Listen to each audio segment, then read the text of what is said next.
Hey guys, Chris from Adaptation here, and in this video, I'm going to show you the solution for question 3 from the May 2013 PoA Paper 2. If you want to see the solutions for the other questions on this paper, I'm going to put a card up there and a link in the description below. So be sure to check those out as well. And with that said, let's get into the solution. Okay, so in the first part of the question, it says the accountant employed by Reese Holdings provided the owner with the following report for the financial year ended 30th June 2012.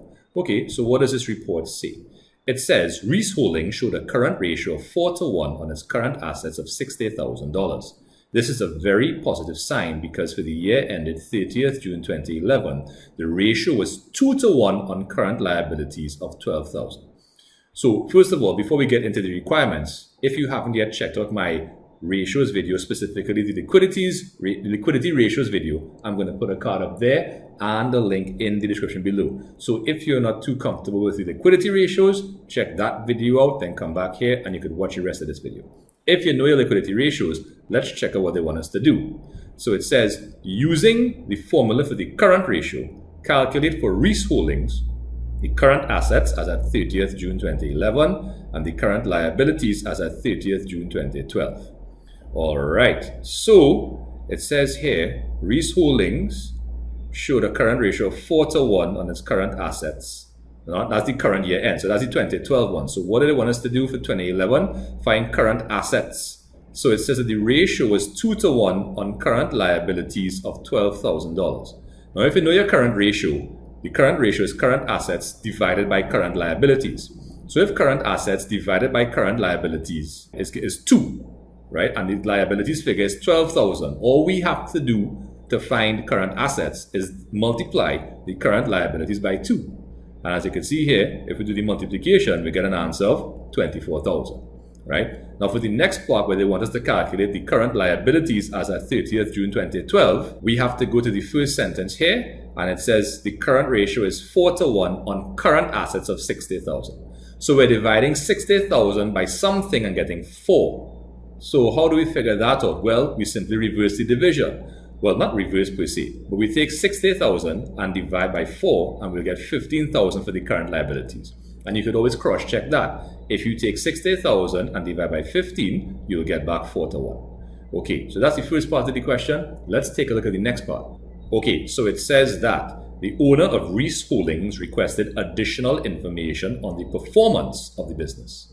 The accountant presented the following information for the year ended 30th June 2012. So we have a nice little income statement here. We're seeing sales of $250,000, cost of sales, opening stock is 6.8, purchases 116, cost of goods available 122.8, closing stock 4,400, giving us cost of sales of 118.4. When we subtract that from the sales figure, we have gross profit of 131.6. We have some expenses, rent, maintenance, discount allowed, wages, depreciation, interest on bank loan, totaling 61,700 for a net profit of 69.9. Now, what are they asking us to do? So it says, using the appropriate formulae, calculate for Reese Holdings the average stock, the stock turn or rate of stock turn or rate of stock turnover, and gross profit percentage. So if you are not familiar with the efficiency or activity ratios, I'm going to put a card up there and a link in the description below. So be sure to check that video out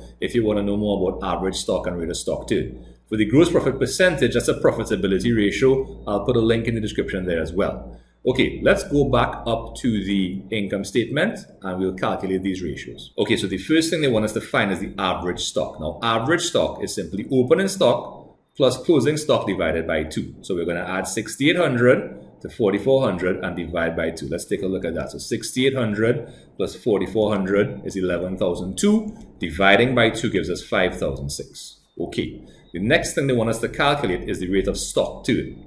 Now the rate of stock turn is the cost of goods sold divided by the average stock. So that's probably why they had us find average stock in the first place. The cost of goods sold or cost of sales is given to us wholesale in the income statement of 118,400. So we're going to put that here and we're going to divide it by the 5,006 we found above, and that's going to give us 21.14 times. Now what that tells us is the number of times that the entity, the company, has sold out its average stock during the course of the year. So 21 times is kind of high, almost 2 times a month. So almost once every 2 weeks, okay?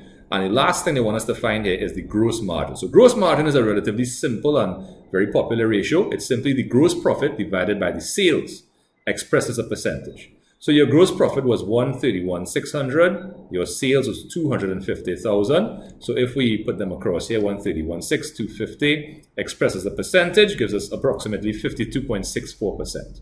Long story short. Okay, let's check out the last part of the question. All right, so it says the following additional information was given. So we have current assets, fixed assets, total liabilities, capital, and drawings. Now, yes, this is the 2013 paper, so they were still using the term fixed assets as opposed to non-current assets, but we know that they are synonymous, right? What do they want us to do? So we have a few things. We have to prepare a summarized balance sheet for Reese Holdings, show all necessary details in the capital section, and that's in bold because there's a little trick there, and I'll show you what it is. Next, we have to calculate the return on capital employed for Reese Holdings for the year ended 30th June 2012. And then it says, using any of the ratios calculated above, comment on the performance of Reese Holdings for the year ended 30th June 2012. Okay, so let's get this balance sheet going. So don't forget to head up Reese Holdings, summarized balance sheet as at June 30th, 2012. So we're going to start with the non-current assets of 125,000. Then we're going to add the current assets of 60. That will give us a total asset figure of 185,000. Next, we're simply going to subtract liabilities of 67,400. That's going to give us net assets of 117,600. Now, net assets are financed by capital. The opening balance is 71,600. And to that, we have to add net profit. Where are we going to get net profit? Well, that's in the income statement that they gave us above. And that figure is 69,900. So when we add those two together, we are going to get 141,500. And from that, all we have to do is subtract the drawings figure of 23,900. And guess what? That's going to give us the same 117,600 that we got above here. And our balance sheet balances. Okay, the next thing we have to find is the return on capital employed.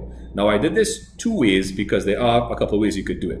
Now, what the return on capital employed means is simply a way to measure how well your investment, your capital investment is doing by taking the profit, the net profit, and dividing by the capital. So it's like considering your net profit to be like an interest on an investment, and expressing it as a percentage tells you the rate of return, hence the name of the ratio, return on capital employed. So the net profit was 69,900. Now in this particular formula, I just used opening capital of 71,600, and that gave us a return on capital employed of 97.63%, almost 100%. So we almost earned back our entire capital figure. Now, some people prefer to use the average capital figure. What is average capital? Well, if we pull back up the capital balance, we have an opening capital and a closing capital. And just like how we calculated average stock in the previous part of the question, by adding opening stock to closing stock and dividing by 2, we can do the same thing here.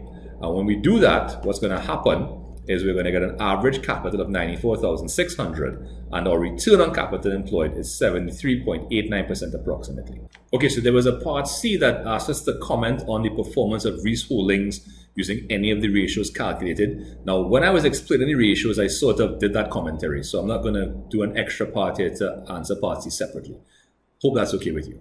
Okay guys, so there you have it. That is the solution for question 3 from the May 2013 POA Paper 2. If you have any questions about it, please feel free to leave them in the comment section below, and I'll get back to you when I have a chance. If you want to check out any more videos, I'm going to put some cards up here. Don't forget to subscribe, and be sure to check out my website where you might find some POA handouts that might be useful to you. Anyway guys, as per usual, thank you so much for watching. Take care of yourselves, and I'll see you next time. Bye.